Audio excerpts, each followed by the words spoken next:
Minhas amigas e meus amigos, durante anos e anos, o Blog da Cidadania foi o único canal do YouTube que não pedia doações. O resultado foi termos equipamentos antigos com reclamações sobre som e imagem e dificuldade imensa para fazer matérias melhores por falta de uma equipe mínima. Então pedimos a você que, na medida do seu bolso, faça-nos uma doação. Você viu como melhoramos a nossa programação graças ao seu apoio. 100, 50, 10, 5, quanto você achar que pode ou deve doar a quem apoia o seu ideário político. Doar é uma ação política nobre e madura que engrandece o doador. Se não tiver condições financeiras, porém, você já nos apoia com a sua audiência. Se considerar nos apoiar, use o QR Code ou a chave Pix que estão na sua tela. Bom dia, senhoras e senhores. Hoje é 10 de junho de 2025, são 8 horas da manhã. Senhoras e senhores, ontem o depoimento do ex-ajudante de ordem Jair Bolsonaro, o tenente-coronel Mauro Cid, redundou em um depoimento devastador para duas figuras, mas para uma em especial. Para Bolsonaro foi muito ruim, porque ele confirmou que o Bolsonaro sabia de toda a trama golpista, confirmou que o Bolsonaro fez ajustes na minuta do golpe e tirando, inclusive, outras autoridades das ordens de prisão que seriam cumpridas, e também confirmou que o Bolsonaro pretendia mesmo fazer o que fez e só não fez o que queria fazer porque não teve apoio dos militares. Até aí não se avançou muito. Mas o depoimento de Mauro Cid foi devastador para Braga Neto. Foi um depoimento que colocou o Braga Neto como o segundo mais responsável por tudo o que aconteceu.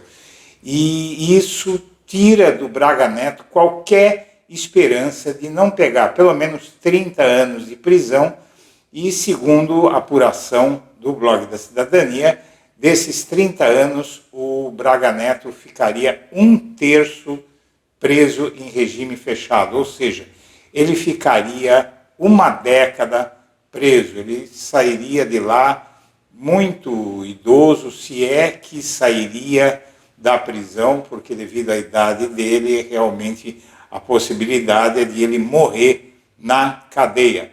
A vida do Braga Neto acabou, a do Jair Bolsonaro nem tanto, mas o do Braga Neto acabou, e se ele realmente for condenado, não há outra alternativa para ele escapar dessa condenação que não seja fazer a delação. E, na verdade, o advogado do Braga Neto até desistiu de acompanhar os julgamentos, os interrogatórios da trama golpista, numa clara demonstração ali de que a casa caiu, que está tudo perdido.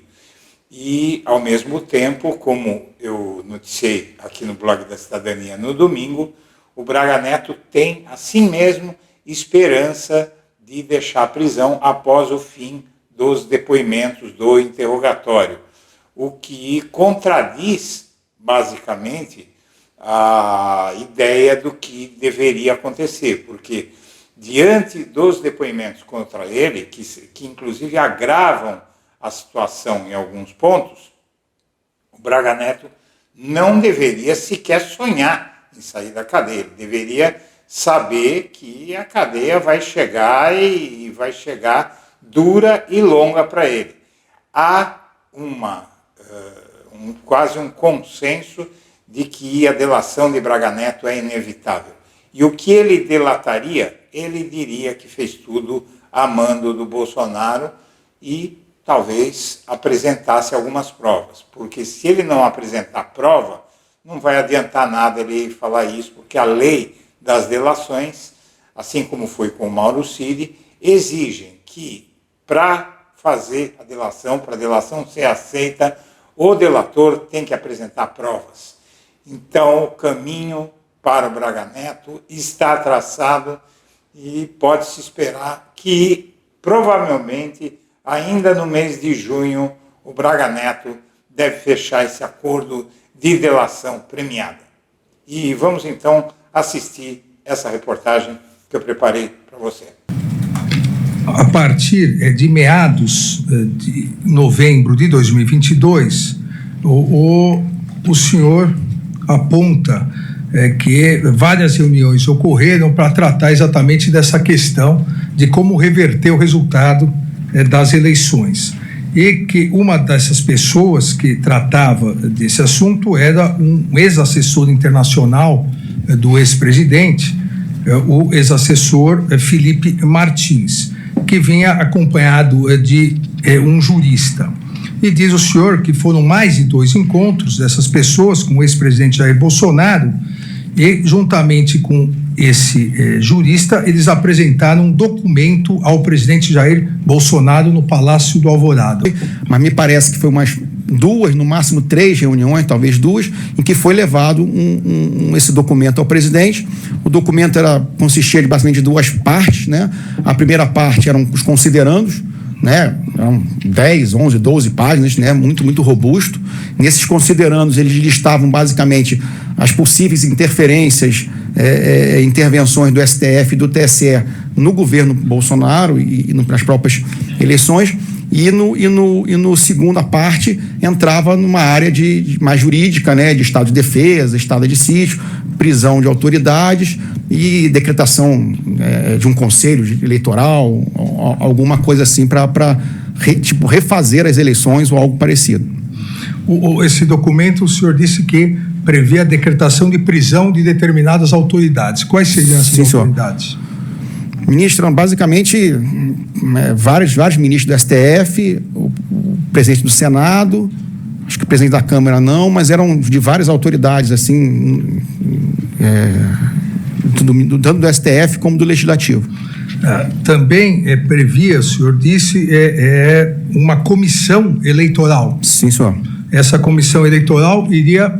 Qual seria a função dessa comissão eleitoral? Eu não me ative muito nos detalhes do documento, mas seria conduzir uma nova eleição, né, baseado numa eleição anulada, algo então, assim. Seria para conduzir uma nova eleição após a eleição já realizada. Sim, senhor. O ex-presidente Jair Bolsonaro recebeu e leu esse documento? Sim, senhor. Recebeu e leu. Ele fez algumas alterações no documento? Sim, senhor. Ele, de certa forma, enxugou o documento, né? Ele enxugou o documento, basicamente retirando as autoridades das prisões, né? Somente o senhor ficaria como preso. O resto não... O resto foi concedido no habeas corpus. Então, o senhor teve acesso... Sim, senhor, eu vi o documento. E o presidente hoje réu Jair Messias Bolsonaro também teve. Sim, senhor. E Felipe Martins que levou esse documento. Após essas alterações feitas nos termos que o senhor disse, esse enxugamento, né, que o então presidente Jair Messias Bolsonaro fez nesse decreto, nessa minuta de decreto, houve uma nova reunião. O senhor Sim, senhor. Ele voltou mais uma vez lá para conversar com o presidente. E nessa reunião é que ficou acertado que seriam chamados os comandantes das forças para terem ciência desse documento. Sim, senhor. E só que quando os comandantes vieram, a apresentação que foi feita inicialmente foi só da parte dos considerandos, que foi a parte que eu presenciei, porque é o que operava o computador. Então, foi projetado na tela, né, com a participação do Felipe Martins nessa reunião. Então, foi só a primeira parte que foi apresentada, que me parece, nesse dia. A outra parte, com os artigos do tal do decreto, estado de sítio de defesa, ou ele não foi apresentado nesse dia, ou nós não estávamos presentes no momento. Então, mas nessa reunião, quem estava presente? Nessa reunião, onde foi os considerandos, estavam os 3 comandantes de força, se eu não me engano. O Felipe Martins estava presente também, e eu estava ali operando o computador, projetando na tela. Houve a projeção Sim, senhor. na tela dessa minuta do decreto dos considerandos. Só dos considerandos. E o então presidente Jair Messias Bolsonaro presente também. Sim, senhor. Aonde foi essa reunião? Foi na biblioteca do Palácio do Alvorada. Na sequência houve aqui, segundo o depoimento do senhor, houve a reunião do dia 7, de dezembro, em que participaram os generais, ou foi essa no dia 7? Eu acho que teve mais uma. Depois. Porque houve várias reuniões do presidente com os comandantes de força, às vezes só com um, às vezes só com o outro, mas com os três juntos, acho que foram umas 2, 3 que ocorreram. Nessa reunião do dia 7, o senhor também participou, também operando o computador? Não, senhor. Não, senhor. Só entrava nas reuniões quando tinha que apresentar alguma coisa, levar algum recado ou projetar alguma coisa na tela. Quando não havia projeção, ainda mais com os comandantes de força, eu ficava fora. Nessa reunião do dia 7, o senhor, depois da reunião que houve com os comandantes e o presidente, então o presidente Jair Bolsonaro, o senhor logo após conversou com o general Freire Gomes, então comandante do Exército? Sim, senhor. Praticamente eu chegava muito cedo no Alvorada e saía muito tarde, 10h30, 11 horas, praticamente todo dia. Principalmente nesse período, que foi um período muito conturbado, né? Até pelo problema de saúde do presidente. E o general Freire Gomes, ele estava muito preocupado, né, de se tomar alguma atitude sem ser ele consultado, de alguma forma poder intervir. Então, várias vezes ele pedia para ir, quando eu saísse do Alvorada, para ir conversar com ele, né? Ou se ele tinha alguma informação, ele me ligava, falaram que fulano foi aí. Então, eu saía, e como eu morava próximo dele, eu passava na casa dele, às vezes 11h30, meia-noite, né? Para conversar com ele sobre o que estava acontecendo nesse período no Palácio do Planalto, no Palácio do Alvorada. O senhor aqui diz que o general Freire Gomes relatou ao senhor o conteúdo do que conversavam, que o ex-presidente apresentou o documento aos generais com o intuito de entender a reação dos comandantes das forças em relação ao seu conteúdo. Qual foi a reação que o general Freire Gomes narrou ao senhor e o senhor narrou à Polícia Federal em relação ao almirante Garnier? Que o general Freire Gomes tinha ficado muito chateado porque o almirante tinha colocado as tropas, a marinha à disposição do presidente, mas que ele só poderia fazer alguma coisa com o apoio do exército, né? Então, o general Freire Gomes ficou muito chateado de ter transferido a responsabilidade para ele, né? Nesse sentido. O réu Almir Garnier, então comandante da Marinha, tinha colocado as tropas da Marinha à disposição do então presidente para o quê? Para que se fosse assinado o decreto, né, esse decreto que já estava sendo apresentado, para tomar as iniciativas ou que previa naquele decreto. Ressalto que o decreto, ele era um decreto, ele dizia só o quê, ele não dizia como ia ser feito. Era um decreto amplo e genérico, ele não tinha detalhamento de ordens nem ações. O general Freire Gomes narrou ao senhor também qual foi a conduta do brigadeiro Batista Júnior? Ele comentou que o brigadeiro Batista Júnior, ele já cortava qualquer tipo de conversa nesse sentido. Ele já não queria conversar, ele já não, de certa forma, ele não queria nem ouvir nenhuma opinião, nem nada. Ele já cortava de vez. Aqui afirma que o ex-presidente teve várias reuniões com os generais, que o ex-presidente Jair Bolsonaro não queria que o pessoal saísse das ruas. Esse pessoal seriam as pessoas em frente aos quartéis do Exército? Sim, são os manifestantes. Os manifestantes. E também que o ex-presidente Jair Bolsonaro tinha certeza que encontraria uma fraude nas urnas eletrônicas e, por isso, precisava de um clamor popular para reverter a narrativa, que o ex-presidente estava trabalhando com duas hipóteses: A primeira seria encontrar uma fraude nas eleições e a outra, por meio do Grupo Radical, encontrar uma forma de convencer as Forças Armadas a aderir a um golpe de Estado. O senhor confirma essas declarações? Sim, senhor. Algum comandante, algum ministro, algum assessor apontou alguma fraude real nas urnas eletrônicas? Não, senhor. Não se conseguiu comprovar nada. Completando aqui uma questão anterior, que o senhor disse que o então presidente Jair Bolsonaro não queria que o pessoal saísse das ruas.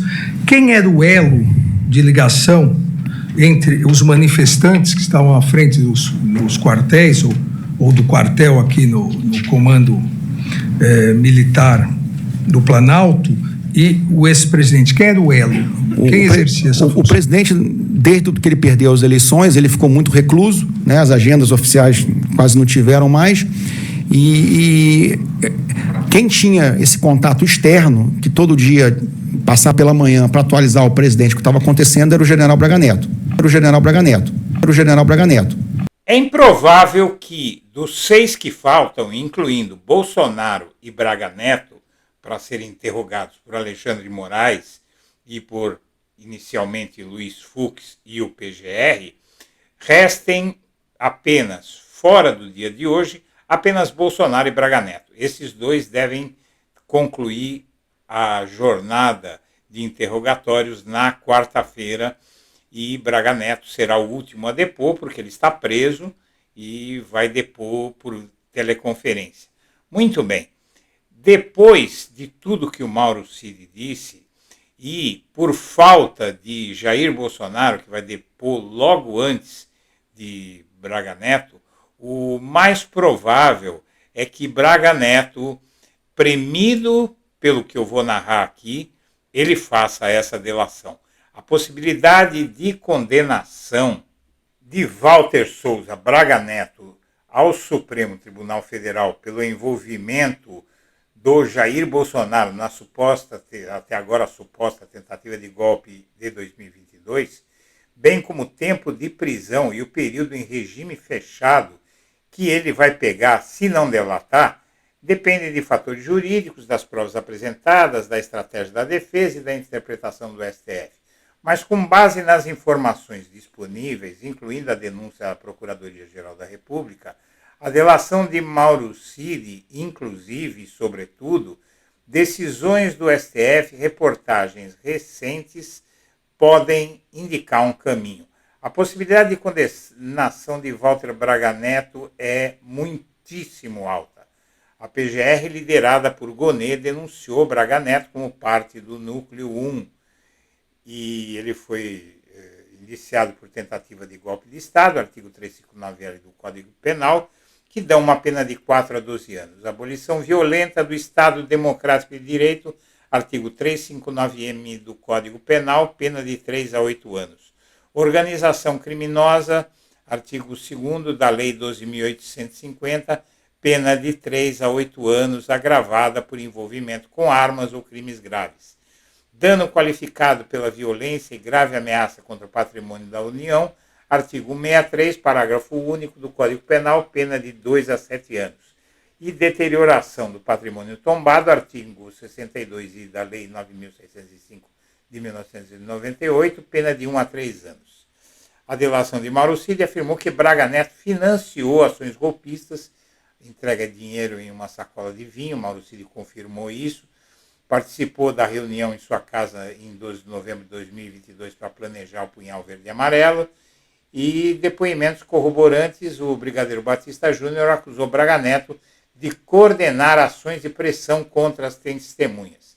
Há provas materiais e a Polícia Federal encontrou mensagens trocadas entre Braga Neto e o pai de Mauro Cid, além de um documento na sede do PL com perguntas sobre a delação de Cid, sugerindo tentativa de obstrução da justiça.